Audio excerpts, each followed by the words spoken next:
À Briançon, il se passait des choses au moment où démarraient les radios Agap, démarrait une radio RBV et une autre radio Passe-Montagne. Et comme la vie politique, je ne sais pas s'il va me contredire, mais je ne te gêne pas, la vie politique est toujours animée à Briançon, il y avait un peu la radio de droite et un peu la radio de gauche. Michel Toupet, merci d'être avec nous. Merci.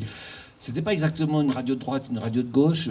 Quand on est parti pour créer Fréquence Passe-Montagne, en fait, il existait RBV qui était considéré comme une radio commerciale. Et nous, dans le monde associatif, on voulait créer une radio associative.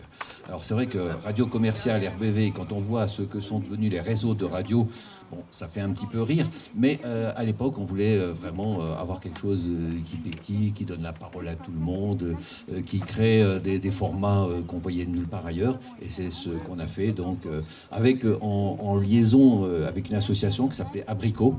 Alors, on en a parlé tout à l'heure. C'est un acronyme, ça veut dire quoi, Abricot ? Association briançonnaise pour la communication, et puis la MJC de Briançon avec Luc Marcello. Vous vous souvenez, Jean-Marc, Luc Marcello, en 1980, début des années 80, il faisait déjà partie de la MJC de Briançon, et il est à l'initiative notamment de cette fréquence Passe-Montagne.